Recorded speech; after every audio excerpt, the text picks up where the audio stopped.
Mes parents m'ont traîné en justice pour avoir acheté une maison. Sans blague.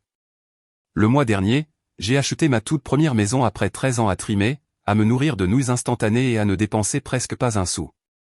Et ma récompense? Une convocation au tribunal de la part de mes propres parents.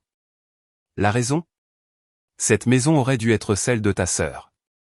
Je pensais qu'il plaisantait. Il ne plaisantait pas. Je n'ai pas engagé d'avocat. Je me suis défendu seul dans la salle d'audience, sans personne à mes côtés. Mais quand j'ai révélé la vérité choquante derrière leur stratagème, toute la salle est devenue silencieuse et le procès a éclaté comme une bulle de savon. Je suis l'aîné. J'ai commencé à travailler à 16 ans, livreur de pizza, manutentionnaire, plongeur, n'importe quoi pour survivre. Et maintenant, au moment où j'essaie enfin de sortir de la pauvreté, ils s'en prennent à moi comme si j'étais l'ennemi.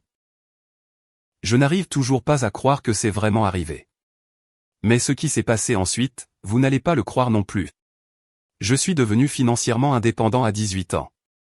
Pendant que mes amis rêvaient encore de leur balle de promo, j'économisais chaque dollar de mes boulots de serveur et de livreur pour acheter ma première voiture, une Honda de 1998 avec plus de 200 000 miles au compteur, que j'ai eue pour 800 $. Je suis allé dans une université locale, j'ai travaillé à plein temps, puis j'ai rejoint un bootcamp de codage. J'ai trimé jour et nuit pour obtenir des certifications et j'ai fini par percer dans la cybersécurité, où je travaille sans relâche depuis 8 ans. Pendant ce temps, ma sœur Mélissa, 32 ans, est l'enfant chéri de la famille. Elle est allée dans une université privée coûteuse grâce à des bourses, a étudié à l'étranger en Europe pendant 2 semestres et a obtenu un master en histoire de l'art. Mes parents ont tout payé. Les frais de scolarité, le logement, l'argent de poche, des vacances de luxe à chaque spring break. Ils lui ont même acheté une voiture neuve pour ses 16 ans. Moi, je n'ai jamais eu de vraies vacances. Pas d'articles de marque, pas de fête. J'ai vécu en colocation pendant près d'une décennie. Je n'ai emménagé seul que l'année dernière. Et le mois dernier, j'ai enfin acheté ma première maison. 3 chambres, 2 salles de bain, un jardin assez grand pour quelques potagers. La maison a coûté 385 000 $. J'ai économisé la totalité de l'apport de 20%, soit 77 000 $, entièrement par moi-même. Pas de prêt, pas d'aide. J'en suis sincèrement fier. 2 jours après avoir reçu les clés, j'ai reçu un SMS de mon père, il faut qu'on parle de la maison. Appelle-moi dès que possible. Je l'ai rappelé, pensant qu'il voulait peut-être venir la voir. Mais non. Je n'étais pas préparé à ce qu'il a dit ensuite. Il m'a regardé à travers l'appel vidéo et a parlé lentement.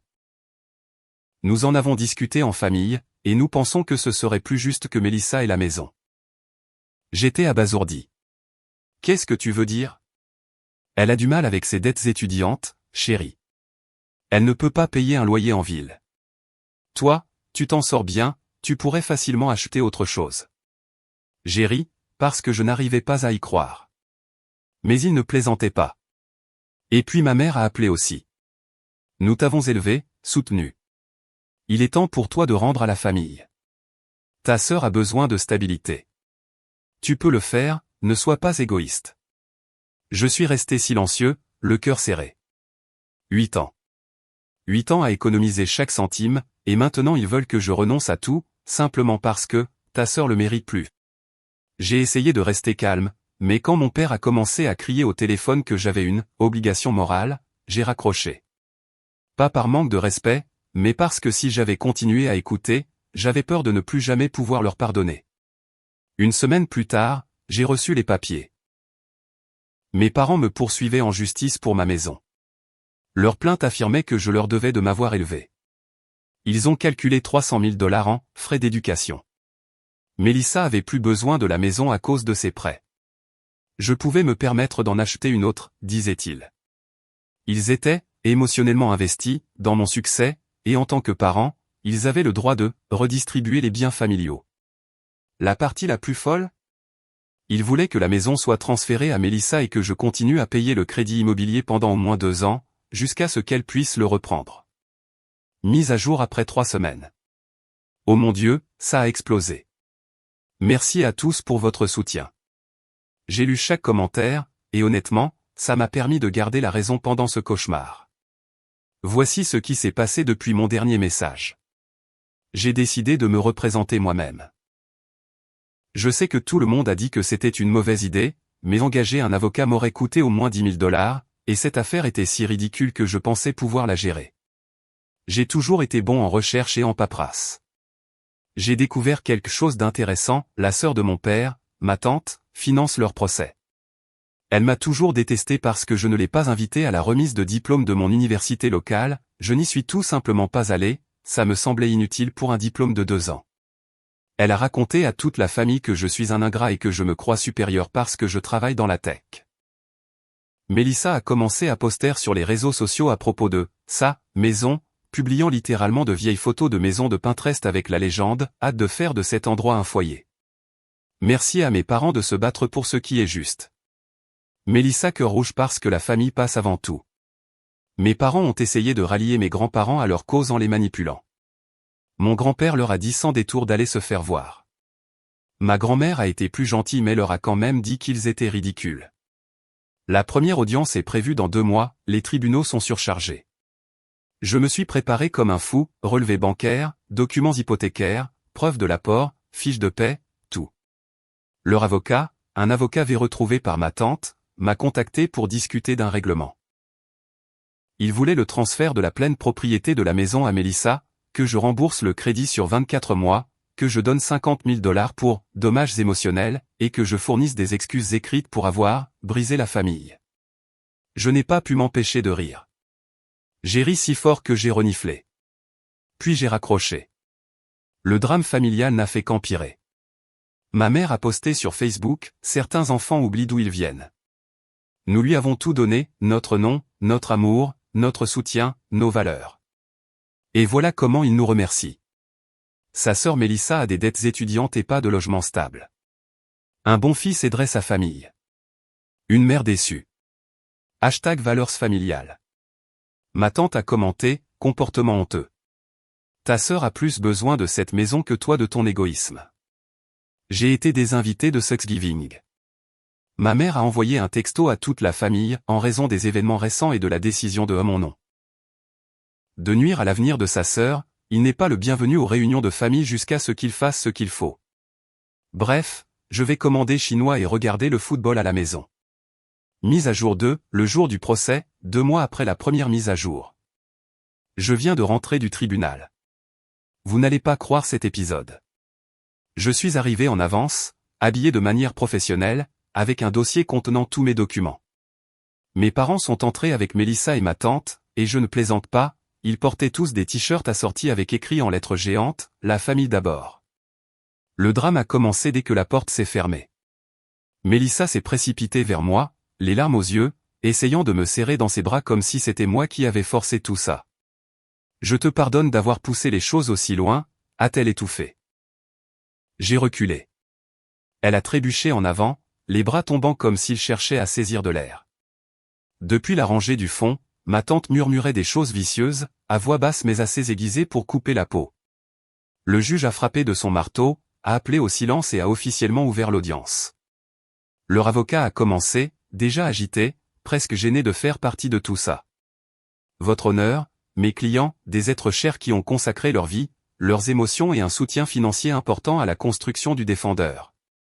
Mélissa se noie sous les dettes étudiantes, sans un endroit stable pour vivre. Et moi? J'avais économisé assez d'argent pendant 8 ans pour acheter une maison par moi-même. Je me suis levé calmement et j'ai dit, votre honneur, je suis le seul titulaire du prêt immobilier pour cette maison. J'ai payé chaque centime avec mon propre argent. Pas d'objection.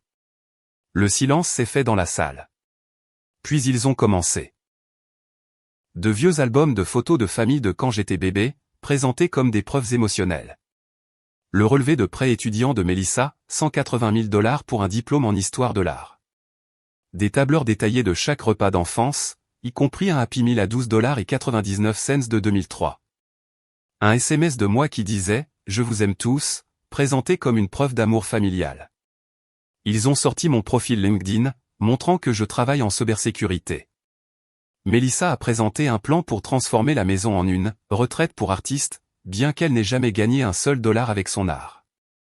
Quand ce fut mon tour, j'ai soumis mes relevés bancaires prouvant que chaque dollar venait de mes économies. Les documents hypothécaires, l'acte de propriété de la maison, tout à mon nom. Personne d'autre. Juste moi. J'ai inclus mon diplôme de l'université locale et la preuve que je suis financièrement indépendant depuis l'âge de 18 ans. Une chaîne de mai de moi à l'université demandant de l'aide pour acheter des livres et me faisant répondre, la famille donne la priorité aux frais de scolarité de Mélissa en ce moment. Et puis est venu le moment décisif. La juge a demandé, Mélissa, quelle est votre profession actuelle? Elle a dégluti difficilement. Je suis dans une phase de transition, je me concentre sur le développement de mon art personnel. Êtes-vous actuellement employé? Sa mère est intervenue, elle est une artiste, une créatrice de contenu numérique. La juge a demandé à nouveau, lentement et avec insistance, génère-t-elle des revenus? Ma tante n'a plus pu se contenir et s'est levée en criant, le revenu ne détermine pas la valeur d'une personne. Elle mérite cette maison plus que lui. Je n'ai pas réagi. J'ai juste regardé ces gens, que j'appelais autrefois ma famille, perdre à la fois la raison et la dignité en se battant pour s'accrocher à quelque chose qu'ils n'ont jamais aidé à construire. La juge a averti ma tante sur son comportement dans la salle d'audience. Puis elle a demandé à Mélissa, quel genre de contenu numérique produisez-vous? Mélissa a dit fièrement, je suis une danseuse TikTok et une influenceuse lifestyle. La juge a répondu, et combien de revenus cela génère-t-il? Mélissa a répondu, je construis ma marque, ces choses prennent du temps. La juge n'avait pas l'air impressionnée. Elle a continué, laissez-moi voir si j'ai bien compris. Vous voulez que votre fils, qui a travaillé et économisé pendant des années, cède sa maison à votre fille, qui n'a ni travail, ni revenu, ni aucun plan pour changer cela. Et vous vous attendez à ce qu'il continue de payer le crédit? Leur avocat, si je puis me permettre de parler. J'en ai assez entendu, a dit la juge. Elle a déclaré qu'elle rendrait une décision écrite dans la semaine. J'ai reçu la lettre de rejet 5 jours plus tard. Mise à jour 3. Conséquence, une semaine après le procès. L'affaire a été classée sans suite. Les mots exacts de la juge, cette affaire n'a aucun fondement juridique. Mais le vrai drame a commencé à l'extérieur du tribunal. Ma tante a complètement perdu les pédales, criant que j'étais mort pour la famille et que je mourrais seul dans cette maison. Mélissa est tombée à genoux sur les marches du palais de justice, gémissant, tu as volé mon avenir. Ma mère m'a dit que je n'étais plus son fils. Mon père a dit que j'avais détruit la famille. En rentrant chez moi, j'ai vérifié mes caméras de sécurité, installées juste après avoir reçu la convocation. Elles avaient enregistré une certaine activité. Les images montraient Mélissa s'approchant de ma voiture, regardant nerveusement autour d'elle, puis repartant sans rien faire. Ma tante a remonté mon allée avec une bombe de peinture, mais a fait demi-tour quand mes lumières à détecteur de mouvement se sont allumées. J'ai immédiatement déposé une plainte à la police avec les enregistrements. Cette nuit-là, les réseaux sociaux ont explosé. Mélissa a lancé un GoFundMe, aidez-moi à acheter une maison après que mon frère ait volé mon avenir. La description affirmait que j'avais manipulé le système juridique et abandonné les valeurs familiales. Il a été signalé plusieurs fois et est actuellement en cours d'examen par GoFundMe pour fausse déclaration. Ma mère a posté dans les groupes Facebook locaux sur ma trahison. Certains administrateurs de groupes ont supprimé les messages pour harcèlement. Ma tante a posté des menaces vagues en ligne, mais les a supprimées après s'être fait rappeler à l'ordre. J'ai tout documenté et demandé une ordonnance d'éloignement, ce qui prend du temps. Puis la conversation de groupe familial a explosé. Mon cousin, qui n'a jamais aimé Mélissa, a répondu à l'histoire larmoyante de ma mère, vous avez payé 200 000 $ de frais de scolarité à Mélissa pendant que je travaillais de nuit juste pour me payer l'université locale, et maintenant vous voulez sa maison aussi? Cela a déclenché une dispute familiale. Il s'est avéré que beaucoup de parents en avaient marre du favoritisme de mes parents, mais n'avaient jamais osé le dire. Un autre cousin, vous vous souvenez quand j'ai demandé 200 $ pour des manuels et que vous avez acheté un MacBook à Mélissa à la place? Un autre, sa fête de remise de diplôme n'a-t-elle pas coûté 15 000 $? Je n'ai même pas eu droit à un dîner. Mon grand-père est intervenu, vous deux, vous êtes une honte. Il a réussi malgré vous, pas grâce à vous. Mise à jour 4, résolution, 3 mois après le procès. J'allais laisser tomber, mais après le vandalisme sur ma propriété, j'ai pris les mesures qui s'imposaient. J'ai déposé une plainte avec les enregistrements de sécurité, toujours en cours d'enquête. L'ordonnance d'éloignement temporaire a été approuvée. J'ai envoyé une mise en demeure formelle de cesser et de retirer le GoFundMe frauduleux, documentant tout pour un éventuel procès civil. Les conséquences commencent à tomber. Ma tante a reçu un avertissement écrit à son travail pour m'avoir harcelé via son email professionnel. Le compte GoFundMe de Mélissa a été fermé. Mes parents sont mal vus à l'église, commérage de petite ville. La dynamique familiale a changé, la moitié de la famille est de mon côté, un quart reste neutre, et le quart restant pense toujours que j'aurais dû donner la maison. Mise à jour finale, 6 mois après le procès. La vie est différente maintenant. Situation actuelle, mes parents ne me parlent plus. Jugement final. L'ordonnance d'éloignement contre ma tante est devenue permanente après qu'elle a violé l'ordonnance temporaire. Mélissa travaille chez Starbucks et s'en plaint sur Instagram. Moi, j'ai eu une promotion au travail. J'ai amélioré mon système de sécurité. Je me sens bien dans ma maison. J'ai adopté une chienne d'un refuge, Luna, une croisée berger allemand. J'ai commencé à organiser des soirées-jeux avec des amis. C'est vraiment rafraîchissant d'être entouré de gens qui ne jugent pas chacun de vos mouvements. Ma mère m'envoie parfois des textos pour me demander de l'argent parce qu'ils ont des difficultés financières. Je ne réponds pas. Mon père m'a envoyé un email, « Quand nous pardonneras-tu ? Une famille doit rester unie. » Je n'ai pas répondu. La meilleure partie, mon grand-père vient dîner tous les dimanches. Il m'apprend le travail du bois dans mon garage. Il s'avère qu'il voulait se rapprocher de moi depuis des années, mais mes parents trouvaient toujours des excuses. La semaine dernière, il m'a dit « Je suis fier de toi, mon fils. Tu t'es défendu. » À tous ceux qui demandent, mes parents pensaient-ils vraiment que poursuivre leur fils adulte pour sa propre maison fonctionnerait ? Mélissa croyait-elle vraiment qu'elle la méritait juste parce qu'elle avait eu du mal à l'université alors que j'avais un emploi stable ? Et continue-t-il à raconter à qui veut l'entendre que j'ai déchiré la famille ? Certaines personnes ne devraient vraiment pas être parents. Merci d'avoir suivi ce désastre familial. Je vais maintenant profiter de ma maison, de ma chienne et de ma tranquillité d'esprit. Souvenez-vous, la meilleure vengeance, c'est